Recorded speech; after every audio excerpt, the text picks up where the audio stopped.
नयाँ वर्ष 2026 लाई वेलकम गर्दै राति डिटिपीमा भएको फायरवर्क हेरेर अनि केही बेर नेपाल थाई रेस्टुरेन्ट बसेर हामीले नयाँ वर्षको सुरुवात रमाइलोसँग गर्यौं। त्यसपछि घर फर्केर सुत्यौं र बिहान करिब 9-10 बजे उठेर मिठो मासु भुजा चिया खाएर सौलबाट करिब 200 किलोमिटर टाढा रहेको मिन्दुङसान माउन्टेन हाइक गर्नको लागि भनेर निस्कियौं।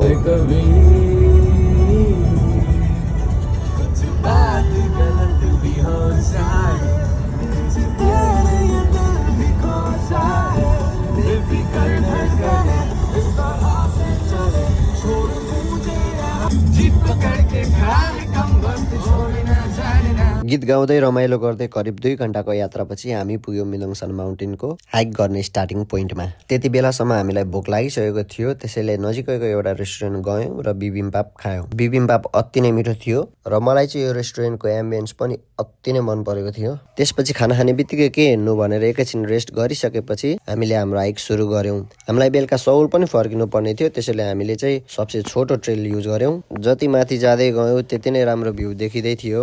वरिपरि देखिने पहाड, बाटो र आकाश सबै एकदमै सुन्दर लागिरहेको थियो। लगभग 2 घण्टा जति हिँडेपछि हामी टपमा पुग्यौं। टपमा पुगिसकेपछि पनि सनसेट हुन अझै केही समय बाँकी थियो, त्यसैले हामी त्यहाँ बसेर सनसेटलाई कोर्यौं, एकछिन फोटो खिच्यौं, भिडियो खिच्यौं।